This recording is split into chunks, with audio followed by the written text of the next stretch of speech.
Notre enquête, elle, vient de prendre un sérieux coup d'accélérateur. Elle concerne la mort d'une Gantoise en 2019. Georgette Van de Bogart avait été retrouvée inanimée chez elle après avoir été cambriolée. Un suspect recherché depuis par la police vient d'être interpellé dans la banlieue de Lyon alors qu'il était soupçonné d'un vol de légumes.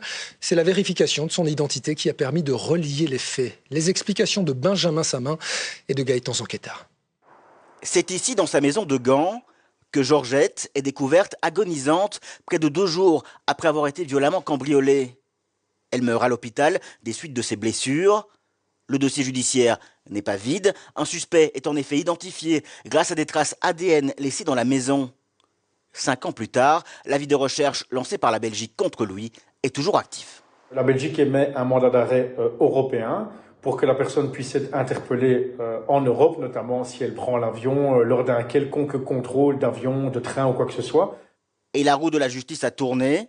Il y a quelques jours, un homme d'origine roumaine est arrêté ici, à Dessines-Charpieu, en France, à plus de 780 km de Gand. On lui reproche de voler régulièrement des quantités importantes de légumes dans des potagers coopératifs. Après vérification de son identité, la police française découvre qu'il est recherché pour meurtre, celui de Georgette. En l'espèce ici, la personne s'est fait arrêter en train de voler. Donc évidemment, la police française arrête la personne, la ramène au commissariat, procède aux premiers contrôles qui sont soit des empreintes, soit en tout cas l'identité, si la personne a donné sa réelle identité. Et donc à un moment, la personne est identifiée et on se rend compte qu'elle est recherchée par les autorités belges.